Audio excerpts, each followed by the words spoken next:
Hi, Brian Lehrer here. Up next, Brian Lehrer Weekend. 3 of our favorite segments from the week packaged together for you to listen to on the weekend. So enjoy, and I'll see you back on the radio Monday at 10 a.m.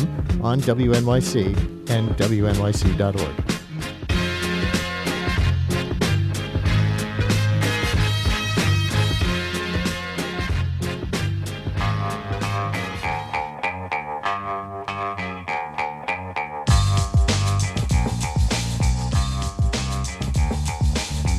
Brian Lehrer on WNYC, and now as we continue with excerpts and analysis from last night's debate, we also continue our 30 Issues in 30 Days election series.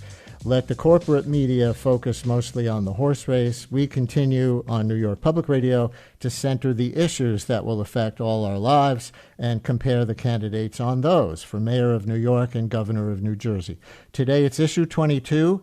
The ICE raid on Canal Street on Tuesday to go after street vendors selling counterfeit items and dealing with President Trump generally as an issue in the mayoral race. We knew all along we would peg today's issue in 30 Issues to something from the WNYC debate, and this is the issue we've chosen. There were 3 moderators last night from the 3 sponsoring news organizations, me from WNYC, Katie Honan from the local news site The City, and Errol Lewis, political anchor at Spectrum News New York 1, and the master of being the master of ceremonies.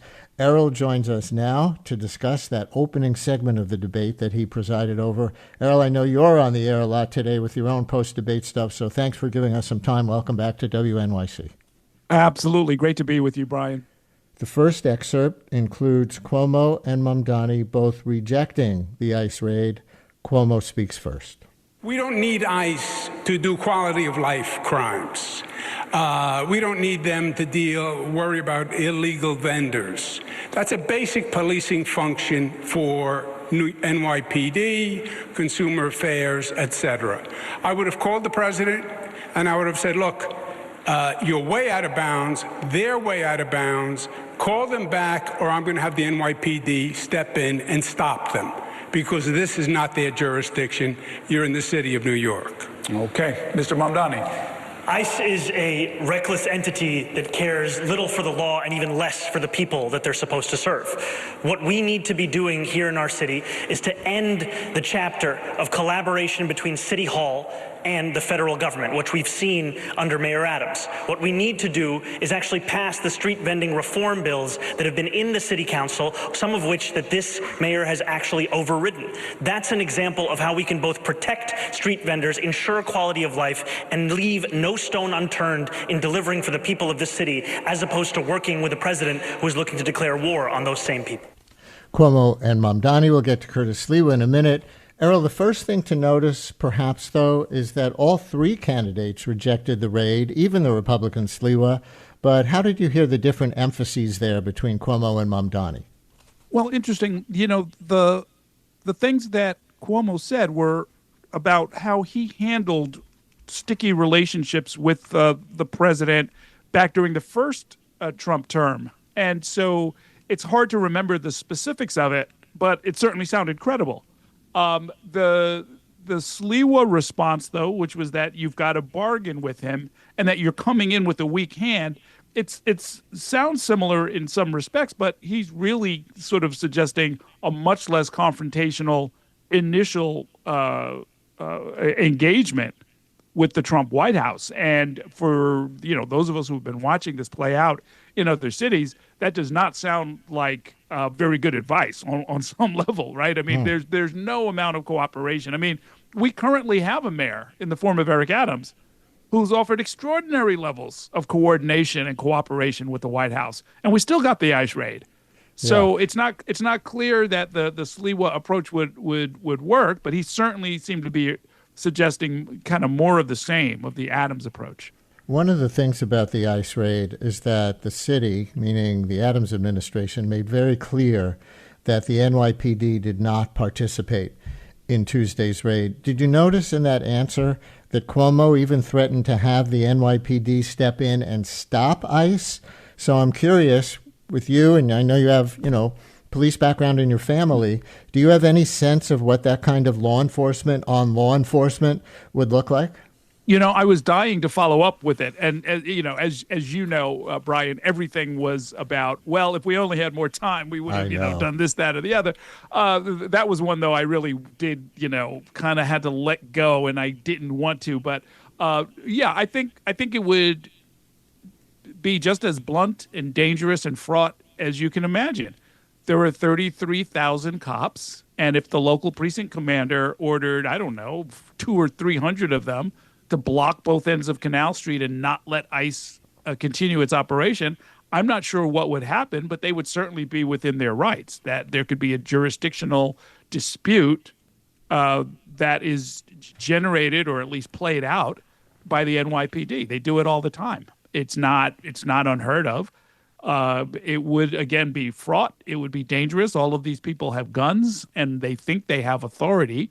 And you'd have to sort of work your way through it very carefully. But you are correct. That really, something along those lines was what Andrew Cuomo was suggesting last night. Yeah, that's worthy of a follow-up. That didn't make much news this morning in the multiple news sites that I read reviewing the debate, but it jumped out at me like I guess it jumped out at you. And Mamdani emphasized in the clip a street vending reform bill.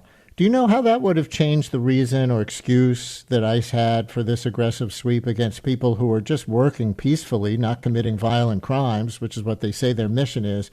I don't know if you saw the social media post, Errol, from one of the city council members, Justin Brannan, that basically said, "Thank you, ICE, for keeping us safe from fake Louis Vuitton handbags." So I didn't know ICE's mission included that. Did you? Well, there's a New York tradition of kind of ignoring these knockoffs, but it's a little bit more complicated than that. I mean, look, there was a quality of life problem. I go down Canal Street all the time. And, if you're just passing by, it's easy to kind of make a joke. Oh, you can get a fake Rolex down there for $20.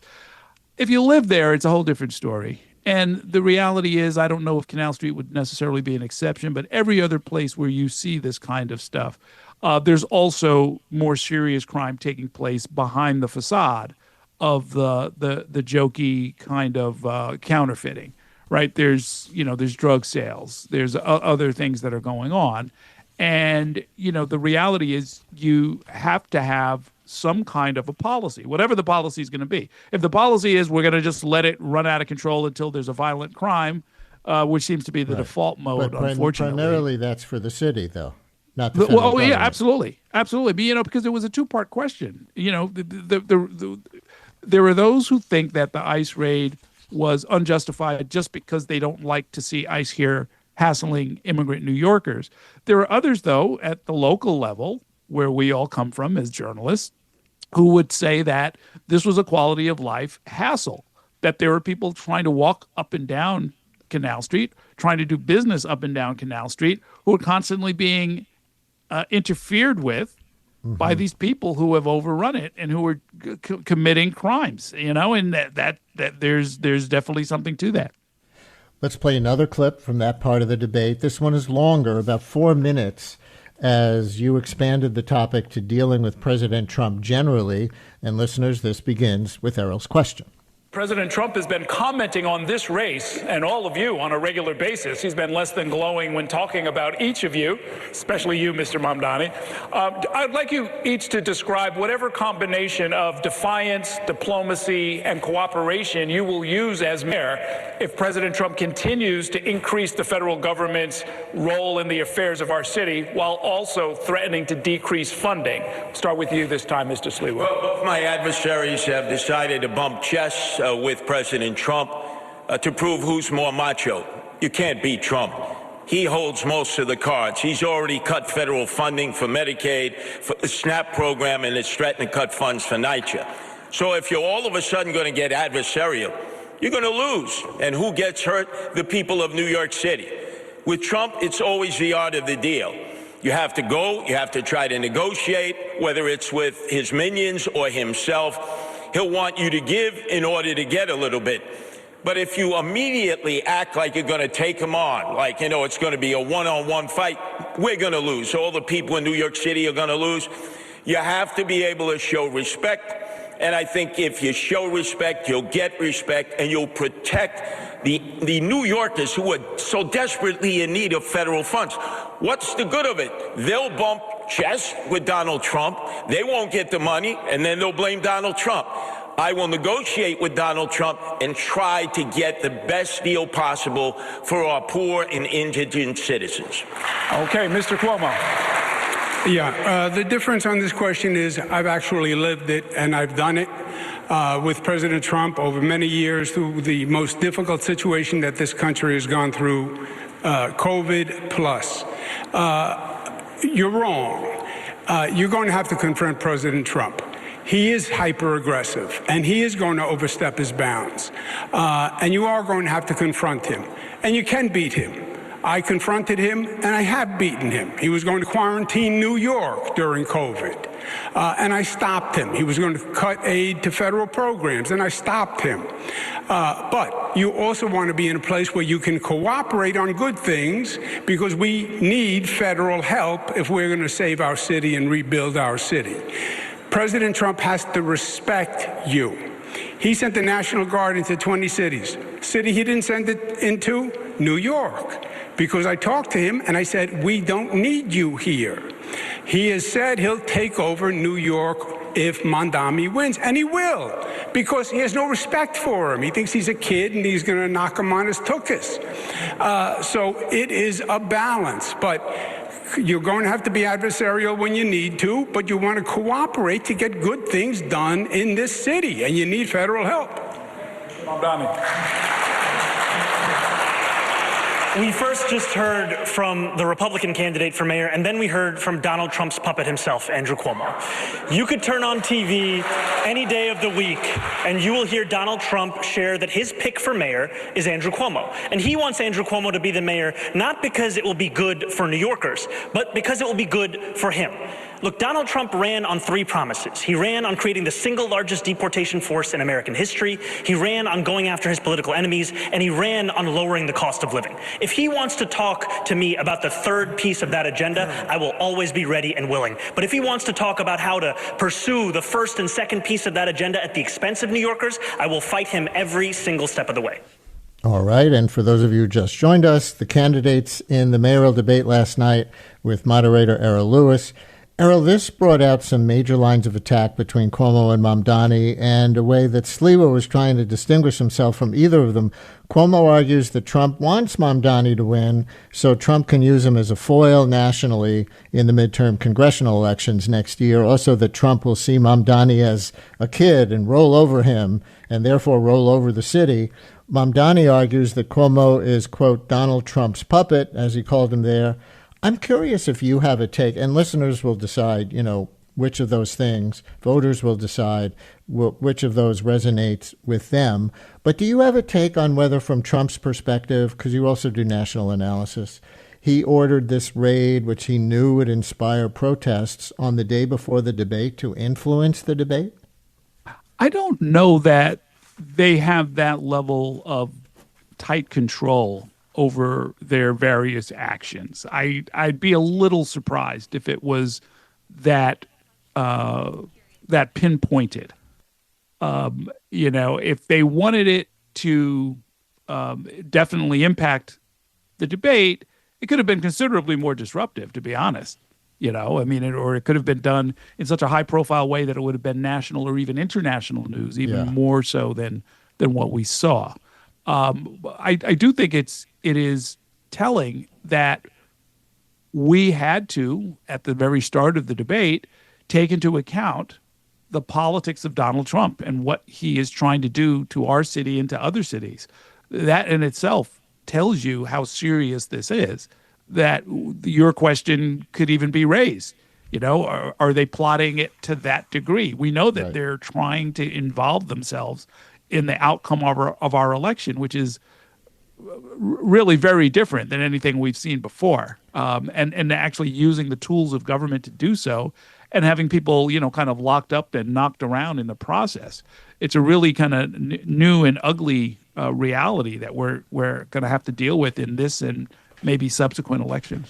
And Curtis Sliwa's answer there was that he gets how to work with Trump better than Cuomo or Mamdani, that rather than bump chests, as Sliwa put it, better to show Trump some respect as part of the art of the deal. And so as we start to run out of time, let me get your take on the related big political development of the week. One of the big political developments of the week, Sliwa reaffirmed that he is not dropping out, despite pressure from many Republicans who believe his continued presence helps Mamdani split the opposition's votes, and they really want to stop Mamdani. Why isn't Sliwa playing ball with them, as far as you could tell? He even quit his WABC radio show this week because people there, his colleagues, have been urging him to drop out, and he went on the station, their station, yesterday and said, I'm never coming back. I'm not going to do a show here anymore because of the way you've been haranguing me. How come? Well, I mean, if you know Curtis, and I do, and, you know, he used to be a regular on my show, and I know he was a colleague of yours very briefly at WNYC way back when. Right. There's nothing that anybody can offer him that's as interesting as being Curtis Sliwa. I mean, he's just such a one-of-a-kind character. He has made a profession out of not doing what people want him to do. I mean, in a recent interview with me, he told the story once again about how he got kicked out of one of the most prestigious Catholic private schools when he was the president of the senior class in high school. He's a high school dropout. I mean, he was expelled basically from Catholic school. The Jesuits didn't, you know, he started a protest over wearing suits and ties, which is what the dress code was back then. And they told him to knock it off, and he kept doing it in an underground fashion. And they caught him and they threw him out of school. I mean, that's when he was 18. Did and he he say hasn't. all the students should have been required to wear berets? Well, I mean, another perfect example. The guy just does not get with the program. That's his whole thing. I mean, he was shot 5 times by on the direct orders of John Gotti, the boss of the Gambino crime family. He still has the bullets in him. And that's because he kept talking about, he had a whole segment on the radio called Mob Talk. And he wouldn't just criticize and ridicule the Gambino crime family. He would list who their capos were and what illegal activities they were involved in and mock them. And they tried to kill him. And he still wouldn't shut up after that. So this is not somebody who's going to back down because he's going to miss a paycheck or something. He's just a different kind of guy.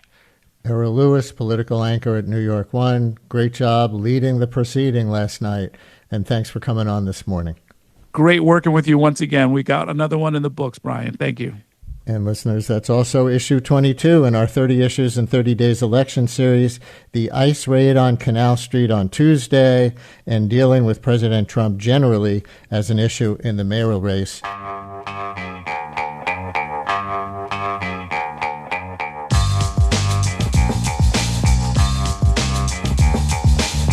Brian Lehrer on WNYC. Now we continue our election series, 30 Issues in 30 Days, with issue number 21, Should CUNY be free again? As an issue in the New York City mayoral race. It's relevant because Ron Mamdani has been among those in the state legislature supporting that idea.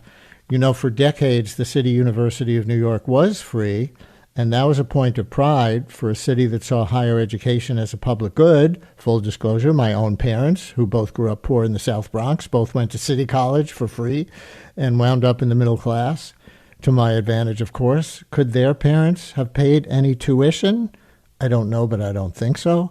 But since the fiscal crisis of the 1970s, CUNY students have paid tuition, and over the years that tuition has crept up, even as the system's public funding has gone down. Now some New Yorkers want to bring back the idea of a free CUNY as an investment in the city's long-term future, but not everybody thinks it's a good idea. There are multiple sides to this, which is why it hasn't passed the legislature.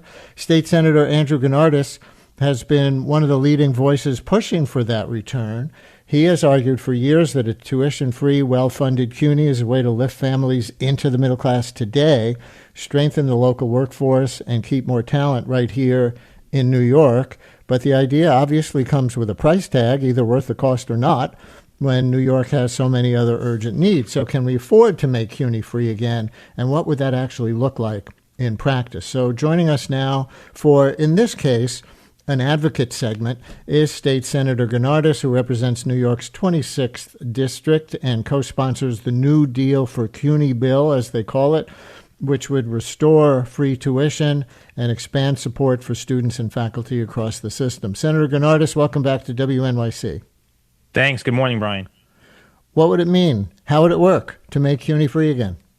I mean, you just made the case for me. This would be one of the biggest economic boons we could deliver to New York City, because an investment in higher education, whether that's a bachelor's degree, an associate's degree, or some other kind of post-secondary credential or training, would be a huge economic driver for New York City and New York State. 80% of CUNY grads stay in New York. So just like we don't bat an eye thinking about spending billions of dollars for economic development incentives that may or may not actually create jobs, but actually go to pad the bottom line of big multinational companies, we should think about an investment in a free CUNY as an economic development tool so that we can empower the 350,000 students who are getting an education at CUNY to stay in New York, invest in New York, start a business in New York, start a career in New York, start a family in New York, and so on and so on and so on. So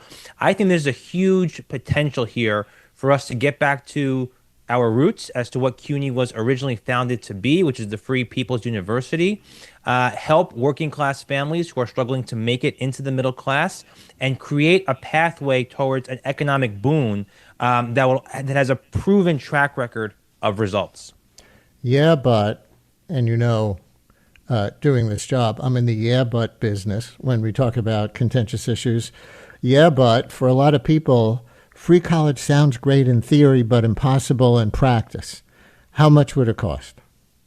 So that's a question we get all the time. Right now, roughly 75% of students enrolled in CUNY do not have tuition because they get Pell Grants, they get TAP grants, maybe they have some other private support as well. So we're really only talking about the additional 25%, give or take, of students who are not currently able to attend CUNY tuition free. Our estimates are that the cost between senior colleges and community colleges would be less than $800 million a year. And that would make it fully tuition free for everyone. And that's not that much money in the context of a city budget of $115 billion and a state budget of $262 billion, $10 billion of which we give away for economic development programs that we have no idea whether they're successful or not. You're saying less than $1 billion, funded partly by the city, which has over $100 billion annual budget, and partly by the state, which has a $250 billion budget. Less than $1 billion out of that would make CUNY totally free again. But there's a question that comes up. Yeah, but there's a question that comes up with all of these free program things that Assemblyman Mamdani is running on, free buses, free childcare, free CUNY, and that is, why stop the money from coming into the system from people who can afford to pay? Why universal free CUNY when there are families who can, either the parents or the students themselves, pay for CUNY and help support that large percentage you mentioned that needs a free ride? Well, first, it's important for us to put this in context. More than half of the students who are enrolled in CUNY today have household incomes of under $30,000. So they are making less than the medium, significantly less than the median wage in New York City. And number two, you started out this segment calling CUNY a public investment in a higher education as a public good. This is a public good. We don't think twice about making families pay to enroll their child in a public school program in New York City. It is a public good that we have decided is necessary for the education and betterment of our children and for the preparation of the next generation. A post-secondary education, again, whether that is a 4-year degree, a 2-year degree, a certificate, some type of training credential, is essential in the 21st century to prepare the next generation to be able to get a job, start a career, create a business, plant roots here in the city or in the state. It's the next necessary step. College as a traditional path may not be for everyone, but some type of post-secondary preparation is essential, especially in this age we are about to enter with all of the churn coming from AI and the workforce displacement that we're on the cusp of realizing because of AI. We can't afford not to consider a CUNY education or a college education of some kind as a public good. Staying on the cost of this to the taxpayer, you said less than $1 billion. I guess that's less than $1 billion a year. Other analysts who I've read about estimated tuition-free CUNY could cost the state several $1 billion a year. And here's a little pushback from a listener in a text message, because you said so many students are already going for free through their Pell Grants and other programs. That's a federal program, Pell Grant. Listener writes, why would somebody bother to try to get a Pell Grant if tuition is free? And the implication is then it'll cost the taxpayers that much more, times however many Pell Grants people would need to apply for. Well, the way that we have structured our proposal, it essentially would take all of the existing public money that we are allocating across the city and state budgets and then simplify that process and repurpose it for the kind of closing in of the last dollar for each of those students. The Pell program is federal money. You apply federally through your FAFSA. It's based on a formula. We have no input into deciding what students can get, what they can't get. It's all formula driven. And so this has nothing to do with Pell. This has everything to do with all of the remaining dollars that a student still owes after they get their Pell Award, if they're eligible for a Pell Award, whether that be through TAP or their own resources or a student loan or some other type of private scholarship. And so, this would have no impact on that. But this is really, I teach at CUNY, I teach up at Hunter College, and I have students who, varying backgrounds. Some of them are, can have their tuition paid for from scholarships. Some of them can't, but they have to pay for their living costs. They have to pay for their textbooks. They have to pay for all the other costs of living. Having this additional burden on their shoulders and having them force them to carry some form of student debt on their shoulders at a time when their economic prospects are uncertain, their ability to secure housing is increasingly limited. It's an added burden that is just unprecedented, I would argue, from what any other previous generation has had to experience in New York City. It is incredibly tough to be a young person coming out of college today and be able to chart a path forward at yourself when you're coming out the gate with a huge burden on your shoulders, and that is the cost of trying to finance your education. We have a few minutes left with State Senator Andrew Gennardis, who represents neighborhoods in Brooklyn, including Carroll Gardens, Cobble Hill, the Columbia Street Waterfront District, Dumbo, Dyker Heights, Fort Hamilton, Gowanus, Park Slope, Red Hook, South Slope, and Sunset Park. That's a lot of Brooklyn in his district, and he's all the best parts. A lead sponsor. Don't tell that to the other parts. Lead sponsor of a Make CUNY Free Again piece of legislation in the state Senate, and we're talking about this as an issue in the mayoral race because Zohran Mamdani also supports this. Gary in Jersey City is calling in, says he's a CUNY professor who has a particular concern. Gary, you're on WNYC. Hello. Hi, thanks for having me. I'm calling. I of course support this initiative for free tuition, but my concern is, and I'm going to guess that your guest knows this, that state money or federal money also come with strings attached. And currently, this is getting in the weeds a bit, but if you receive TAP money at CUNY or any other school, TAP is the state tuition assistance program, state level, right? Correct. A student must only take classes that are covered in its major. And so what that means in practice is that our nursing students, where I teach, cannot take a course in Spanish.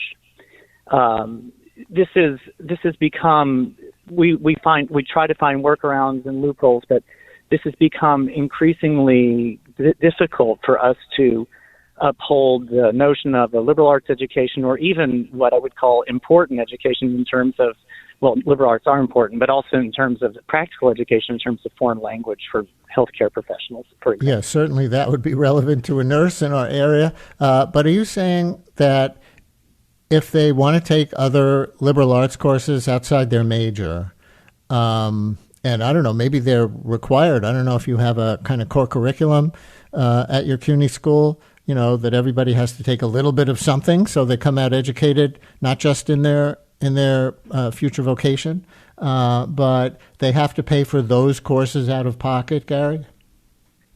It is correct that TAP will not cover them. Now, there's a little workaround that if you have 12 courses that fit within your curriculum, you're allowed to take one outside of it because you're already a full-time student. It's a little in the weeds, but my concern is if we extend this public funding to students, that we're going you're going to extend those strings. Briefly, because we're going to run out of time soon, but Senator Gennardis, interesting concern.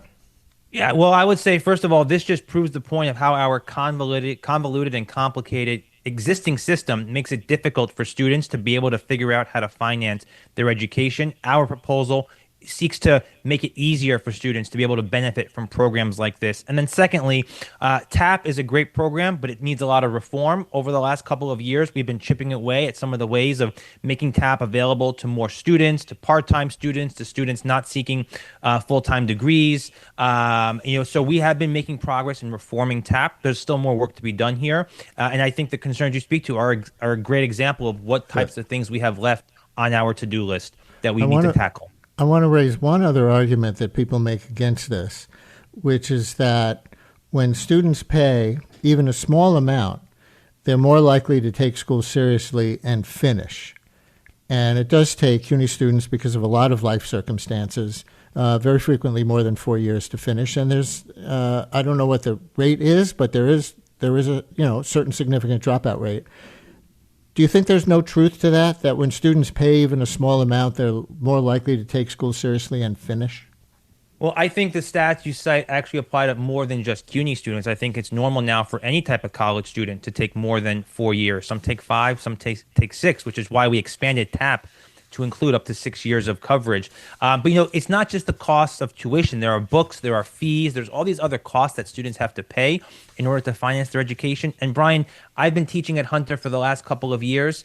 I cannot tell the difference between a student who has to cover their costs from a student loan versus a student who gets a TAP award and a Pell Award. I see those students equally. They engage with the class material with me equally. More often than not, I see students who don't finish their coursework because they have other issues that they're dealing with in their personal circumstances. They have housing issues, they have family issues, they have health issues. It's not about the cost of tuition for them. It's all the other things that are burdening them that make school and put school out of reach. So I don't actually think this is going to affect that in any way. All right. State Senator Andrew Gennardis of Brooklyn, who is sponsoring legislation to make CUNY free again. Only Zohran Mamdani, among the 3 candidates for mayor, supports that. We heard some of his arguments for. I threw out some of the arguments against. But in any case, that is issue 21 in our 30 Issues in 30 Days election series. Senator Gennardis, thanks for sharing your point of view. Thanks, Brian.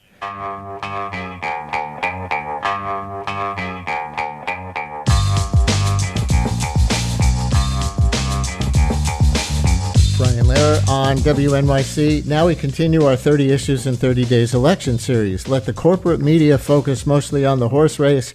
We continue on New York Public Radio to center the issues that will affect all our lives and compare the candidates on those, for mayor of New York and governor of New Jersey. Most of all, those two. Today it's issue 22, New York City's climate change law as an issue in the mayoral race. It's an issue because a law the city council passed in 2019 requires many buildings, whether they're co-ops, condos, rentals, or commercial buildings, to cut their carbon emissions by 40% by the year 2030. That's because buildings, did you know this? Buildings are by far the biggest greenhouse gas emitters in the city, way more than cars, for example, which is what a lot of people think of first with respect to greenhouse gases, right? But for many buildings, this will be very expensive. For example, replacing old boilers in the basement that burn fossil fuels for the whole building with electric heat pumps in every unit. According to Crane's New York Business, Curtis Sliwa opposes the law altogether and says if elected, he would try to get it repealed. Andrew Cuomo, according to Cranes, told a private meeting of co-op board presidents that he's open to modifying the law's penalties. Zohran Mamdani has recently softened his position from vowing to enforce the law by, quote, taking on the real estate industry, unquote, to promising more recently, according to Cranes, to have the city buy heat pumps and other things in bulk and then give them to many buildings for free. So let's take a closer look with Caroline Spivak, Cranes reporter covering climate, energy, and transportation. Caroline, great to have you on for your reporting on this. Welcome back to WNYC. Hi, Brian. Good to be here. Let's go over some basics. I see the stat that New York City buildings account for about 70% of the city's greenhouse gas emissions. That's quite a number, considering people usually think about cars and fossil fuel burning power plants and things like that, agriculture. Is it that the city is just so dense with buildings that they rise here to number one? Yes, that's part of it. And a lot of the properties in New York City are older. And because of that, we have a lot of dirtier fossil fuel heating, like boilers in basements. Those are expensive to retrofit. So a lot of the newer, more energy efficient, more carbon focused technology is it's expensive. And so the priority hasn't been to replace older, dirtier technology in a lot of these properties. So Local Law 97 was passed by City Council in 2019 and signed by Mayor de Blasio. It applies to buildings with more than 25,000 square feet of floor space. Can you say roughly, I know that's like 50,000 buildings in the city, but can you say roughly how big an apartment building has to be included in the law by that measure? Like how many stories typically? It depends. I mean, it's anything from like I'd say like a moderate sized a brick apartment complex that you'd pass by to a skyscraper. That could be a commercial skyscraper that you'd see in the heart of Midtown to a more moderate sized like say 7-story apartment complex that you'd see in Queens. And the law had several benchmarks to hit in its time frame in 2024. 2030 and 2050. What were buildings supposed to do by last year, 2024?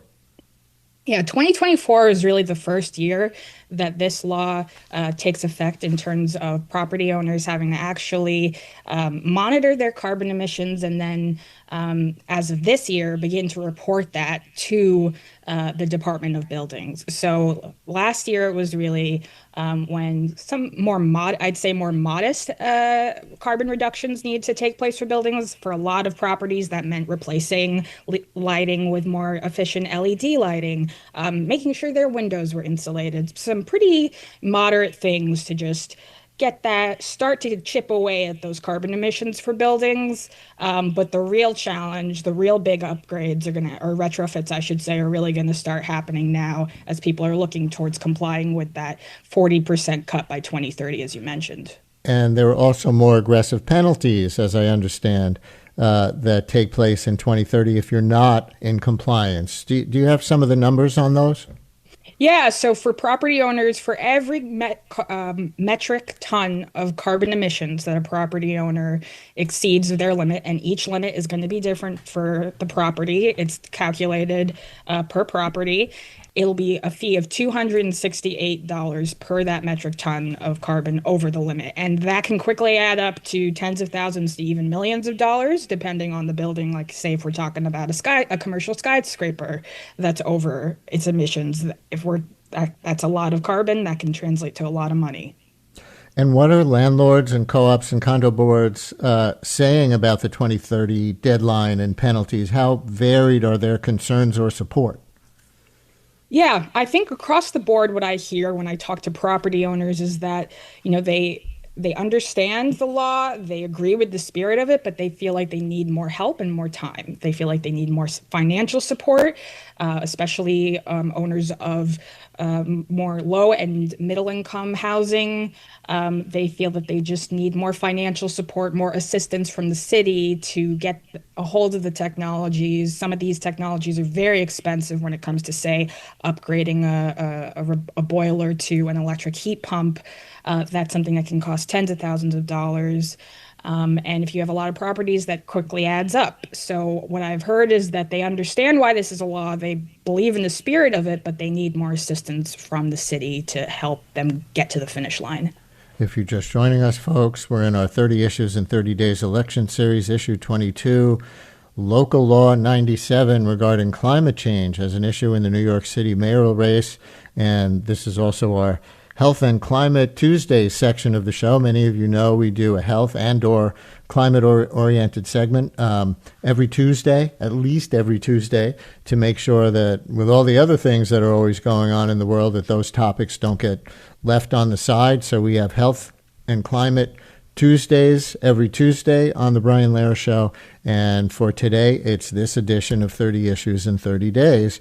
Again, something that's not getting a lot of publicity elsewhere, the candidate's position on this climate change law that's going to mean a lot for co-ops and condos and landlords and commercial building owners in New York City. So now let's compare the candidates with my guest, Caroline Spivak from Crain's. I read in the New York Times that Mamdani had said earlier this year that he would enforce Local Law 97 by, quote, taking on the real estate industry, unquote, in the pursuit of climate justice. He said climate justice. But your recent story was about Mamdani saying he would help landlords, help them to foot the bill. Help them to foot the bill how? Yeah, I think it's important to note that Mamdani has pivoted his messaging on this issue a bit.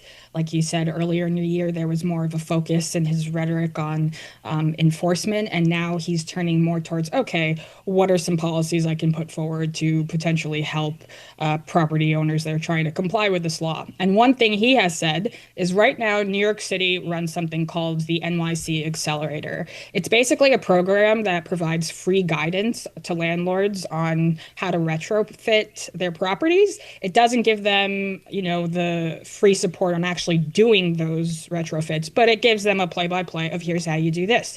Mamdani's thinking is, why don't we expand the scope of the NYC Accelerator to potentially have the city utilize its bulk buying power, purchase some of these costly technologies like heat pumps, and then dole that out to property owners who say they need financial assistance to kind of, make up the gap, so to speak, when it comes to helping them pay for some of these upgrades. And the headline, and I realize reporters like you don't always write the headlines, don't usually write the headlines, but the headline in Crane says, help landlords foot the bill. Is the plan any different for co-ops and condos where, of course, the individual apartments are owned by, individuals and families? Yeah, so the thinking would really be for all property owners, whether it's co-op, condo, or, commercial building, residential building, any owner really that has to comply with this. The idea would be that they would be able to go to this NYC Accelerator and potentially tap into new technologies that the city would be procuring. And you report that Mamdani cited this program as already underway in NYCHA buildings, public housing, distributing heat pumps. Can you talk more about that? Yeah, so the New York City Housing Authority currently has a program underway where it is purchasing heat pumps. It's heating and cooling equipment, basically, and it is installing those in its buildings across the city in units for its tenants. And it's a program that Mamdani has pointed to as a jumping off point, as something that he would like to see happen for Local Law 97. It's not clear if he would want the city to be involved in implementation of these technologies and equipment that the city could potentially procure under his potential administration. But the idea basically is just that it would be a similar effort and that the city would be helping to, dole out technologies that it would purchase. Listeners, we can take some phone calls. Maybe somebody listening right now is on a co-op or condo board and you want to tell your building's story, or if you're a landlord, what would you like from the next mayor with respect to Local Law 97? Or maybe you're an environmental climate activist and you're like, no, don't give them a break, just make them do it. Or if you are an environmental or climate specific activist and you have a solution to help the buildings, to help the residents really of New York City afford this conversion, but still meet the details of the law to help with climate. 888 climate to help with saving the climate, I should say. 888-37, no. See, another mistake. 212-433-WNYC. This happens every membership drive. This is our on-air number, not the one where you would donate money. 888-376-9692. If you're a co-op board or condo board member or anyone else with a question or comment on this for Caroline Spivak from Cranes. And actually, we have an interesting comment, I think, coming in from Marcia in Brooklyn already on the phones. Marcia, you're on WNYC. Hello. Oh, hi, Brian. Good morning. Thank you for this conversation. I just have, it might be a naive question.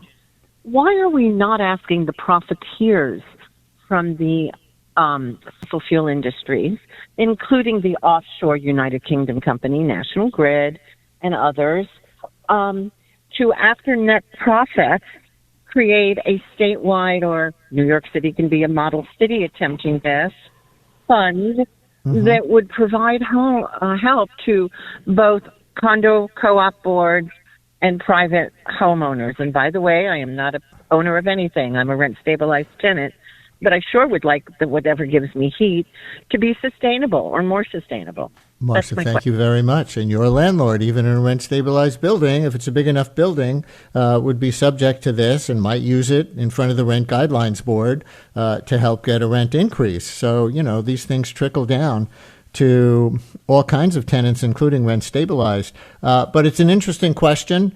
Caroline, Marcia, and probably a lot of other people say, yeah, there should be a polluter pays provision here so that's who foots the bill for the conversion. Any plan for that?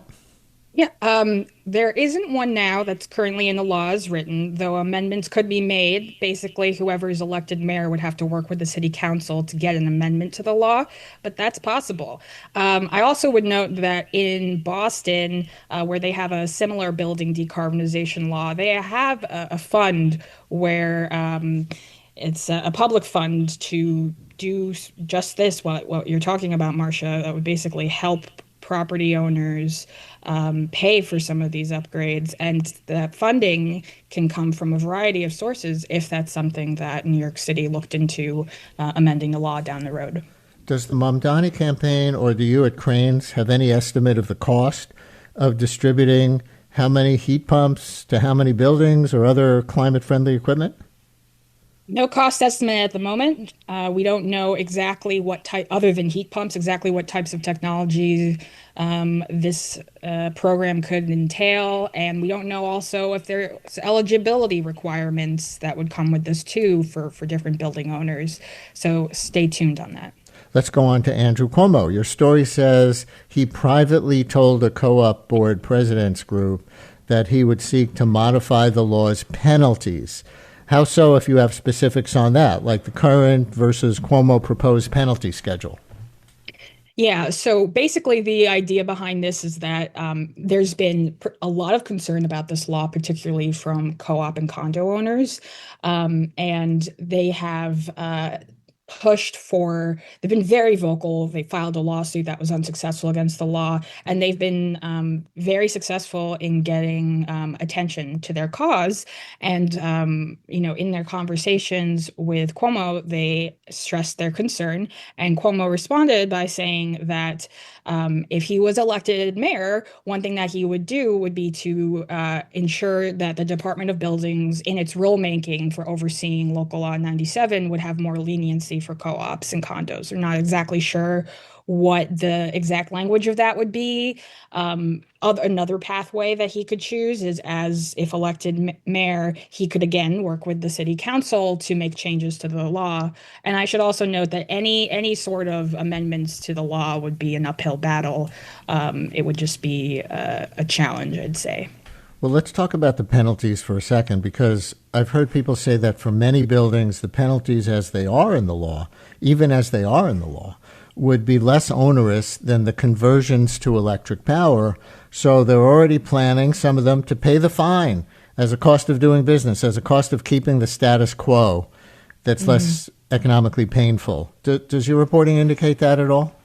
Yes, in conversations I have had with some building owners, they have said that they've crunched the numbers and they believe it would be more, economically viable for them, at least for a few years, to pay fines rather than, immediately take out, say, more debt at a higher interest rate to pay for some of these retrofits. So it's definitely something that some property owners are really thinking about, and I think a lot of the discussion more recently about Local Law 97 is really how do we get folks from, thinking about just complying with the law to actually making sure that they can, have the technologies that are reducing carbon emissions and actually fulfill the law's intent. Tina in Manhattan, you're on WNYC. Hi, Tina. Hi, Brian. Thanks for letting me ask this question.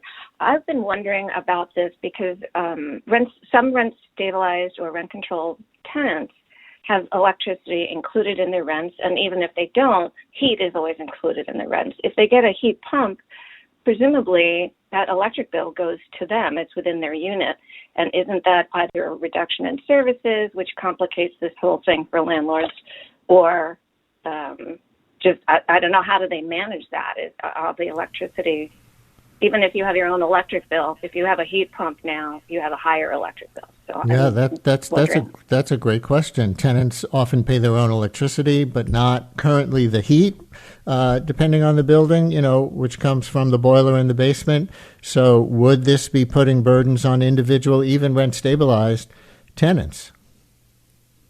Yeah, I think that's certainly a possibility and is something that has come up a lot in my conversations when it comes to co-ops and condos, for sure. Yeah, it depends on the technology that a building embraces, and has a lot to do with the specific property, but raising an individual unit's heating bill is definitely a possibility. And so we've talked about Mamdani's position and Cuomo's position, which are different from each other. And finally, Curtis Sliwa says he would try to repeal this law. Does he deny climate change is an issue that the city should deal with for its biggest climate pollution source, buildings? Do you know? Is he a climate denier, or does he just say, no, we don't have to deal with this, even though it's real? I mean, why does he say he would try to repeal the law, if you know? Yeah, what Curtis Sliwa has said, in his words, is protecting the environment to him matters, but he thinks that this law, the cost of it is too onerous for property owners, and that it's just, the burden is just too high on the buildings owners that it applies to. So he believes that it's just not worth it, in his view. And that, folks, is issue 22 in our election series, 30 issues in 30 days. New York City's current climate change law as an issue in the New York City mayoral race. That's also our health and climate section of the show for this week. As we do that every Tuesday, we thank Caroline Spivak, reporter covering New York government and politics, covering transportation, climate, and energy for Crane's New York Business, for filling us in on the details. Caroline, thanks a lot. Thanks so much. Thanks for listening to Brian Lehrer Weekend. We're back on the radio Monday morning at 10 a.m. In the meantime, follow us on Blue Sky at The Brian Lehrer Show, where there's always a conversation 24/7.